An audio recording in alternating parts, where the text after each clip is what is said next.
Hey everybody, Tom here with Hidden Beats, and today we are talking with Madisyn Gifford. How are you doing? I'm so good. How are you? Pretty good. It's a lovely day out, I think. I don't have windows down here, but I'm sure it It is. is video, yeah. We're here today to talk about you, about your music, and about just what you do in the world. But for those who are new, can you give a little intro about yourself? Like you said, my name is Madisyn Gifford. I am a singer-songwriter from Vancouver, British Columbia. I have always written, I've always sung. Recently, I've been diving more into the folk and country world, which has been like the most fun thing ever. Hmm. Um, yeah, and I'm stoked to just keep making more music. That sounds awesome. First question, I guess, is what really got you started in music? Like I said, I've been singing my whole life. I've really been singing since I could talk. I always loved it. And I always loved reading and writing. I didn't really have a whole lot of friends growing up. And I'm an only child, so I did a lot of reading. Hmm. And then they kind of just melded together when I was like 17 and I started songwriting and I had been playing the guitar for a couple years and then I just fell in love and there was no ripping me away from it. No going backwards for sure. Is there an album or something that you heard that made you kind of go, wow, I want to be just like that person? I had a lot of moments like that. The first concert I ever went to was a Sarah McLachlan concert when I was 5. Okay. And I was sitting in the box. My mom had gotten free tickets, so it was like a little treat. And I remember, sorry, there's a literal garbage truck outside my house. Um, I remember seeing her on stage and thinking like I have to do that one day. And then I had a really similar moment at a Taylor Swift concert again, the Speak Now tour. Mm. Stop honking. I When can't I even hear it on my end. It's Oh, okay. It's so loud. It's so loud. So I'm glad you can hear it. I won't acknowledge it again. Yeah, and then again at a Taylor Swift concert when I was like 11. I remember her popping up on stage before singing Sparks Fly and just being like, whoa, I need to do that one day. Mhm. Um, yeah, and then listening to Ani DeFranco's music all growing up. She's such an incredible songwriter and still such a big influence for me. And that was another really big, like, I want to write songs, I want to play the guitar. She's so cool, kind of thing. And I think I had so many moments like that. So short of her music inspiring you, is there any out of the box people that inspire your sound that you think?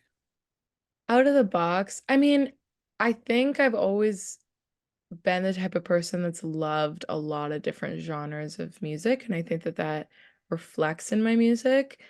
Um, So I don't know so much like out of the box. I mean, I guess I love a lot of smaller artists. Like Valley Maker is one of my favorite bands.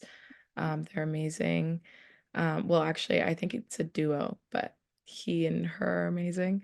Mm. I love again Ani DeFranco. She's one of my biggest writing inspirations ever. All those 90s singer-songwriters, like I said, Sarah McLachlan. I love Alanis as well, of course, a classic. Yeah. Fiona Apple. Um, I also have grown up on a lot of country music. I love Dolly Parton. Um, oh my gosh, Jackson by Johnny Cash and June Carter was my favorite song all growing up. Uh, Okay. that whole album of Johnny Cash and June Carter was like my entire childhood. So yeah, oh Fleetwood Mac, lots of different areas of inspo that really heavily inspired me. Yeah, I mean those are all great names too. So good pulls from any one of those really would work. For sure. Yeah, they're all awesome. Now you have a recent single release of 17, I believe. Yes, yeah. Like a Tell week and a us- half ago. Yeah, can you tell a story behind that one a bit? I wrote that song right here in my bed uh, Okay. about 5 months ago, which is a really fast turnaround for me. Usually I'm sitting on songs for like a long time before they come out, but we just really loved it and wanted to put it out. And it's just about that feeling of when you feel like you're actually going insane, when you realize you like someone or have a crush on someone, and you literally revert back to your 17-year-old self, or I should speak for myself. I literally revert back to my 17-year-old self. I feel like I go crazy. And that's what the song is about. I mean, I think we all have kind of a moment like that. That's just the Yeah. human nature. So I can definitely vibe with that for sure. So what's your process like when you're putting together music? Like an album or just writing songs? I mean, I guess we can go over both. The songs make an album, so Yeah, for sure. I mean, for this record specifically, I went into it in the summer of last year. I had made a playlist called I Want to Make an Album That Sounds Like the Color Yellow. And I okay. talked to my producer and I was like, I want to do this. And it's very like more so folk and country, also like 90s singer-songwriter inspired, lots of Sheryl Crow, lots of Chicks. Hmm. Um, and so that was like production wise, what I showed my producer. And then songwriting wise, I was like, okay, I want to make a happier record. So I'm gonna have to do that, which I've never really done before. I've always written sad music. But I'm in such a happy phase of my life and I wanted to represent that. So I guess just I was keeping that in mind while writing the project. And when it comes to songwriting in general, I tend to just pick up my guitar and go. Or I write a lot on my walks, Okay. little and things, and then we'll put them together. And yeah, I tend to write songs and then bring them to my producer, and then we make them from there. Okay. That's it's a nice thing too because you can pull inspiration just about anywhere really when you're doing things like Totally. Yeah.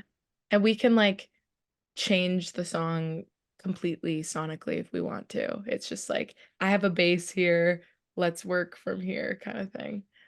how involved are you in the actual production process itself? Are you there for every step or just kind of give a thought and see what comes back to you? It depends on the song. I'm definitely a lot more involved in the last couple of years than I ever have been. Okay. I'm not pressing any of the buttons. Put me in front of Ableton, I'm useless. Hmm. But yeah, I am pretty involved in all the vocal comps, in any shots or calls that get made. Okay.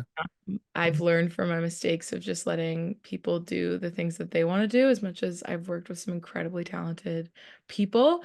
I've definitely also made some music that wasn't necessarily me because I didn't know how to express what I wanted from it. And I definitely don't do that anymore. I would say that every single part of the songs that I'm putting out are me. I wanted those to be there. They were intentionally there, every instrument, every Okay. so, yeah. That kind of leads into my next point is what is something you've learned about yourself during the music process that you've been going through? That's a really good question. I mean, the interesting thing about being an artist, a songwriter especially, it's literally like the most self-indulgent job in the entire world. Like Mm. my I can't write songs unless I'm living life. So a part of being an artist, being a songwriter is going out and living my life. And so I think the intersection of that in the last few years, I've grown a lot. I'm not the 19-year-old girl that I was when I first started putting out music. I'm a lot more confident than I was. I have a deeper sense of self for sure. Um, I am a lot happier than I was. I'm not an angsty teenager anymore. Yeah. And I think that that reflects in the music. So I feel like the life lessons that I've learned outside of the music and the music themselves have kind of grown together. So keeping that in mind, what do you think is the biggest evolution in your music as a whole then? That's a really good question as well. I mean, in general, it's a lot more organic than it ever was. There's hardly any elements on this next record that aren't organic, like things that we didn't play in the studio, which I've never really done before. And so that's really fun. And I think definitely um, growth for us for sure. It's been a really cool process. And also songwriting wise, I don't think I'm as I don't think I'm as sharp as I used to be, if that makes sense, like in a good way.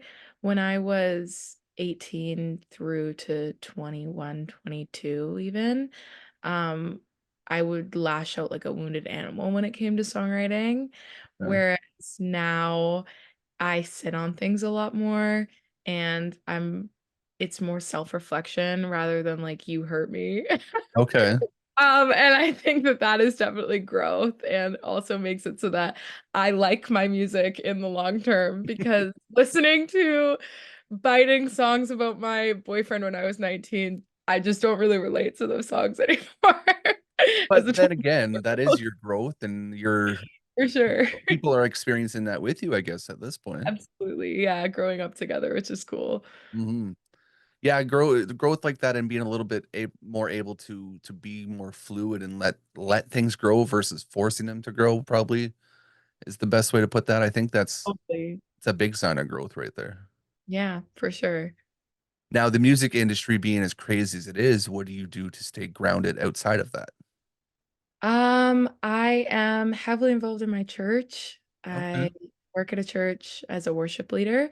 So that's huge for me. My faith keeps me grounded, big time.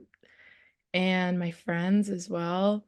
Going outside. I love to go in the ocean as much as humanly possible, especially this time of year. Mhm. And yeah, all those going for walks with my dog, spending time with my family. My I'm an only child, so my parents and I are incredibly close. Yeah.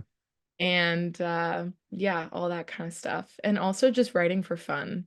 I think that something that this last year specifically working at my church as a worship leader is playing music just for the sake of playing music. Like Yeah. being with a group of people that like to play music and then just playing. And it's just play and it's just fun.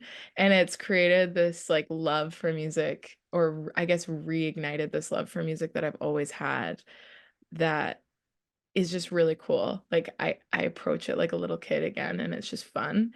Mhm. Um and so I think that having that part where music is just a fun thing and it's just a hobby and it's just something I've always really loved to do, um, keeps me really grounded when I go into the studio and then it is work, you know?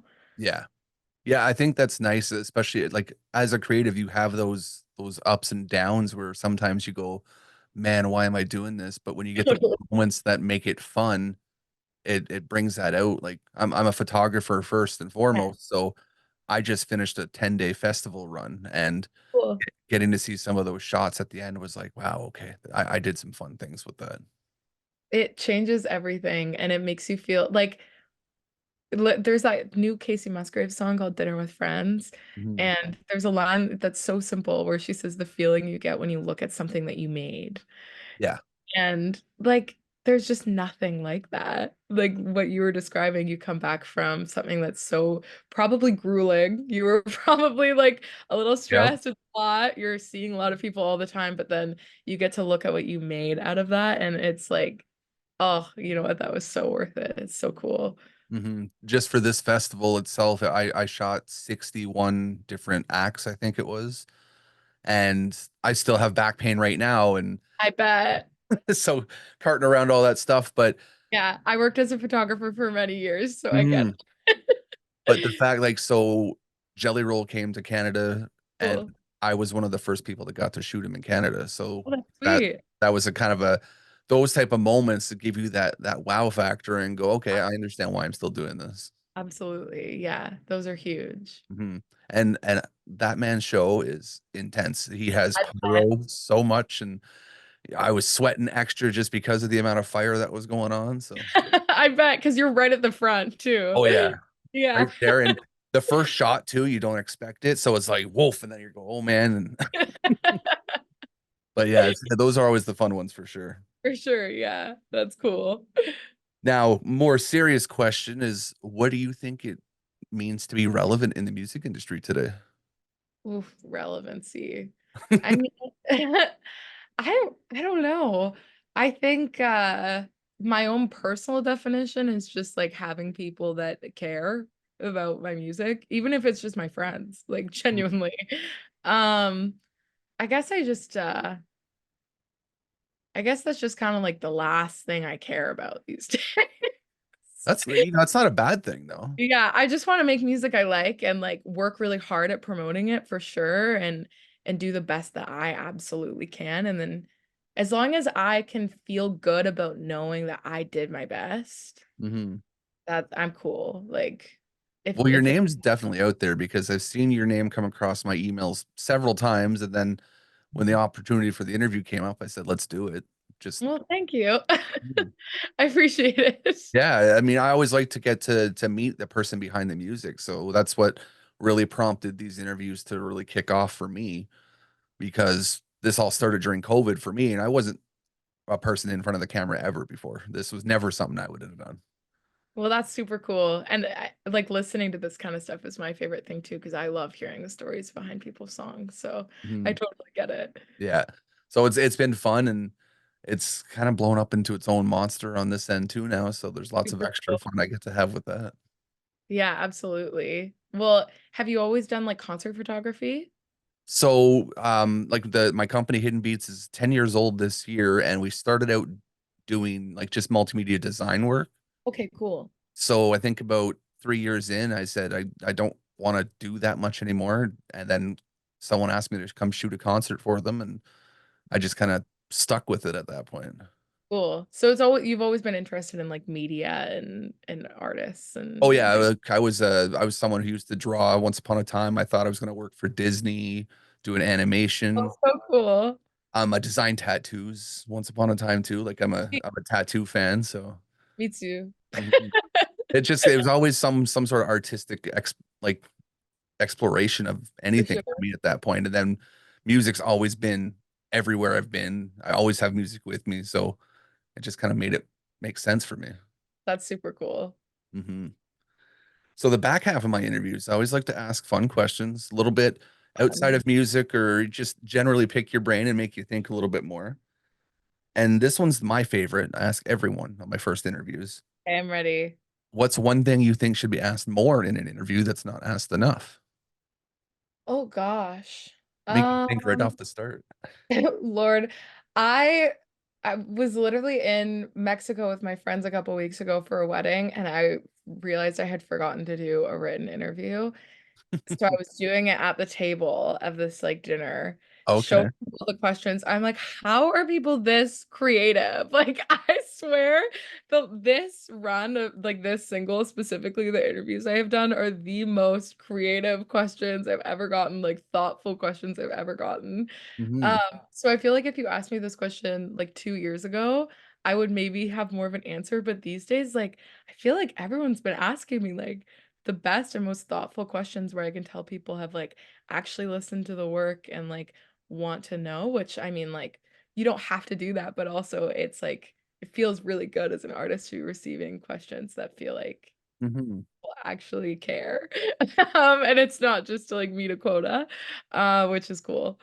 Yeah, I mean, I understand you have to ask those cookie cutter questions, but Really, it's yeah. so much more interesting when you get to throw a random one out there and like I have a couple on here, you're gonna go, oh, wait a minute. Yeah, I'm ready. So those ones are the fun ones for sure, and that's where you get to learn more about you that way. For sure. So, well, here we'll throw a fun one right now. What's the most underrated salad dressing? Oh, you know what? I actually was thinking about this recently. I personally love I wouldn't say it's underrated, but I feel like it like had its like moment to shine like 2 years ago and no one talks about it anymore. That like green goddess dressing Okay. is so fire. Like every time I have it, I'm like, whoa, this is so good. And also, again, I actually think Caesar salads are like making their comeback. Like I've been seeing everyone talking about Caesar salads, but like a classic is Caesar Yeah. dressing. Best, and it's so good. Hmm. Like the green goddess dressing, my wife just made up a batch for herself last week, just So randomly, good. and it was like, Yeah. This is so perfect." And Yeah, it works with everything. mhm. Like you could put it just on like salmon if you wanted. It's so good. Yeah, she was just like snacking on it with like chips and dip type of style too at Exactly. one point. And So then, good. all right, whatever works for you, my dear. Yeah. So here's a slightly music related one. Is what's something on your go-to playlist that people wouldn't expect you're listening to? Oh, wouldn't expect. Can I look? Let's Yeah, go look. ahead. Actually, most people end up looking for that one. Okay, I'm gonna look at my July playlist. I've made a playlist every month since I was 15 Oh with like wow, okay. so right now, okay, well, I've been like heavy in my The Fray era again. Okay. Like I've been listening to their self-titled record. literally on loop because it's so nostalgic for me. And also it's so good. Like I Hmm. haven't actually listened to it again since I was like probably 12, 13. Yeah. The first song, Syndicate, the opening song, is so crazy. The production of all the instruments is so good. I've been listening to a lot of Johnny Cash. They did the re-release of that record, or they released a record that was in his archives from the 80s Hmm. a couple weeks ago, and it's so good. I listened to a lot of the Weepies, Okay. 80s band. Um, Feist. Okay. Yeah.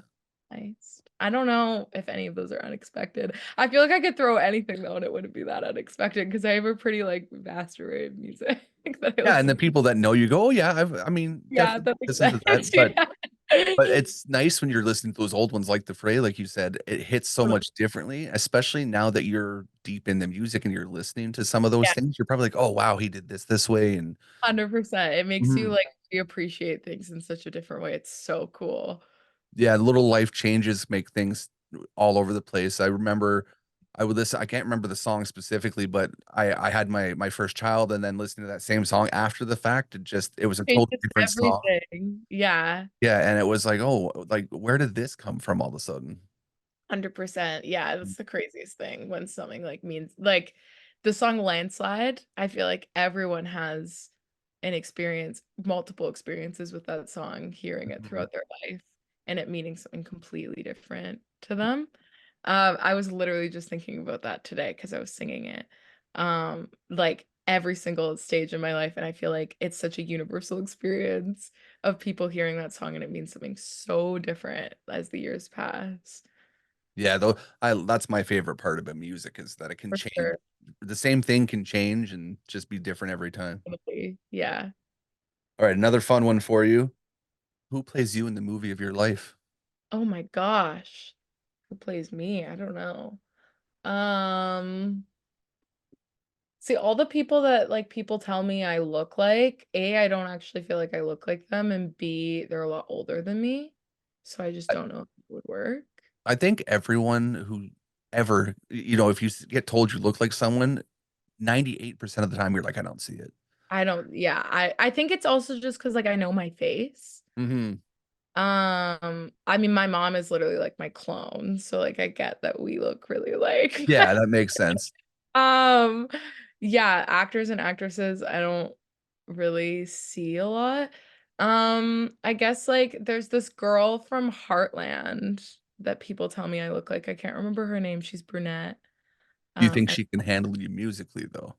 I don't. Oh, that's true. I don't know. I don't know if she sings. Maybe. I think she's from here. I can't. Yeah. Well, so that's the nice thing. This is your movie. You get to cast who you want. So, if you go a little bit off the Yeah. looks and more on the music side, you could Or really on the play music around with it. side, yeah, who would sing my songs?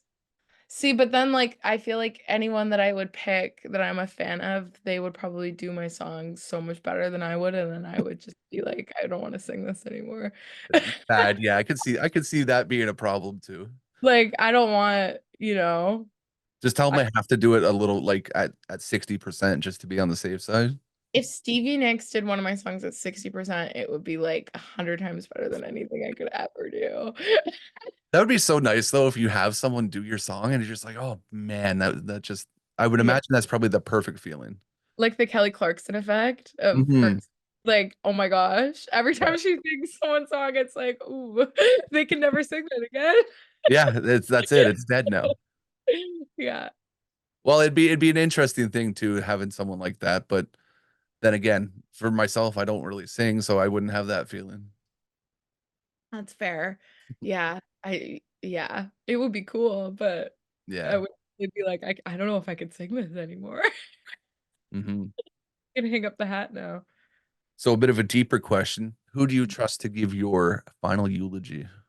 Ooh, um, that's a really good question. I feel like I can think of like I think probably my best friend Shaughnessy. I Yeah. think he would probably be the person that I would want to do that. Yeah, for Just sure. be able to give everything and Put it all out there. Yeah, she just knows me really well, and it would probably be, like, funny and Hmm. would match her senses of humor, and yeah, so I would probably say Shaughnessy. I think it's nice to have that funniness at that point too, because it's such a down moment. But if you could Yeah, have the goofy come out and absolutely. Yeah. yeah, I'm pretty sure one of my buddies would probably be the guy for me because he'd say such outlandish things and make Yeah. everyone just go nuts. Yeah, for sure, and it would just be, like, more yeah. I used to work at, a golf course where there was celebrations of life all the time, and I would work them, Hmm. and I always thought it was, like, the coolest thing how a lot of the time everyone's just laughing the whole time. Like, it ended up being a big comedy Yeah. fest. Well, like for myself, we used to film Jackass videos when we were younger. Like we have a Yeah, lot of material we can work on. So totally. yeah. So Yeah, that just makes me think of just how many things that he could probably say that I might not even want him to say. yeah, but And again, I'm not there, so it doesn't matter. yeah. Okay, so deeper one before we finish off here. What do you want people to take away from your music?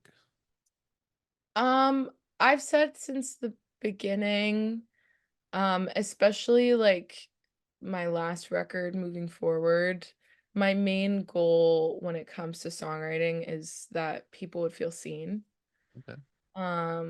And yeah, I tend to write songs that kind of freak me out a little bit to share, which I think is a good thing. Like, oh Mhm. my gosh, I can't believe I'm actually putting this out. But the goal in that is that hopefully people will hear what's being said and feel like I'm putting a pin in something that they've wanted to put a pin in themselves, or that they're not the only one that feels that like outlandish way when they listen to songs like hospital beds and stuff. Um, yeah, that's my goal I think that's a perfect goal for music, really. for sure. Now, what motivates you to keep walking down the musical road you're walking down? Um, I think it's kind of like what we were talking about earlier, those little moments of like, "Oh, okay, this is why I'm doing this." Hmm. And I definitely have had many times where I've been like, I don't know what I'm doing. Like, why am I still doing this? Yeah. And then like the next week something will happen where it's like, oh my gosh, that's so cool. And I think putting things into perspective of like um remembering how cool 16-year-old me would think all the stuff that I get to do all the time, the mundane things even Mm. are. Like she would think that this was so cool that I was doing an interview right now, or that I get to go to the recording studio tomorrow, or Mm. like all of these things that have just kind of like the recording studio and stuff especially, or like those things have just kind of become routine for me, but constantly reminding myself that like it's so cool that that gets to be a part of my life. I think that's what's kept me going. Yeah. That's a nice feel. I've been kind of forcing that a bit on my niece to see, like, because she's 16 now, so she's experienced some things, and I'm like, oh, you should see what I do here, and come look at this. And Yeah. I was gonna bring her out to the festival actually on the last day, but decided to take a break myself just because. And Yeah. mhm, I like that feeling. That's a good one. Percent. Yeah. Now, last but not least, and the most important question is, are you happy? I am very happy right now. Yeah, I would say I actually was talking to my label head about this the other day because he was asking me how 24 has been because I turned 24 a week ago.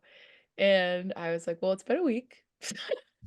So far it's been a really good week. Mhm. Um, but I would say that like 23, 24 has probably been the best time of my life. I feel like I've finally come into my own. And I feel confident and happy, and I have great friends, and my relationship with my family is great, and my faith is good, and what more could you need? Mhm. Just kind of all nice points right now. For sure. Yeah. I like that. I always look at happiness as a goal that you're always looking for, so you can always have a little bit of it, and you can always be happier. Yeah, absolutely. For sure. Well, that's all the points I have written down here. Is there any last words of wisdom you'd like to leave to people? Oh, nothing crazy. Stream 17 if you feel like it. And if you don't, then that's cool too. Listen to some Fleetwood Mac or something. That's probably cooler. No way. They all have to. They don't. There's no choice. They have to stream it. Where can people find you on social media and all those fun things? You can find me anywhere under the name Madisyn Gifford. Madison is spelled with a Y instead of an O because my parents felt like making things difficult for me. And I'm Maddie G dot raps on TikTok because that's what people called me in high school. So Okay. Yeah. We'll make sure to link some of those, and I can definitely. So my niece's name is Madison also, but spelled differently, amazing. just to be difficult because my Oh sister's yeah? funny. What how is it spelled? It's I'm trying to think of it now.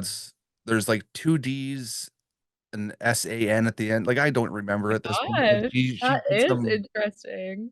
yeah, she did some weirdness, and I'm just kind of like poor kid.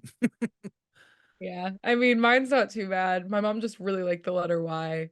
The only thing is when like things like this happen, and I'm like, okay, I have to make it clear that it's the Y instead of the O, not instead of the Mhm. I, because people always think it's Madysson. Yeah. I mean, I'm lucky enough. I would make sure to pay attention to those things, and I'll link them properly for you. Thank you. That way we get that done good. Oh yeah, I think that's about it. That all. Thank you so much for having me. This has been awesome. It was great to get to learn more about you and your music. And so I'm based in Ottawa, and hopefully you'll get out this way at some point so I can Sure. introduce myself in person and catch you live. Yeah, that would be awesome. hmm Well, we'll sign off and enjoy the rest of your day, and we'll keep in You touch. you too. Have a good one. All right, bye now.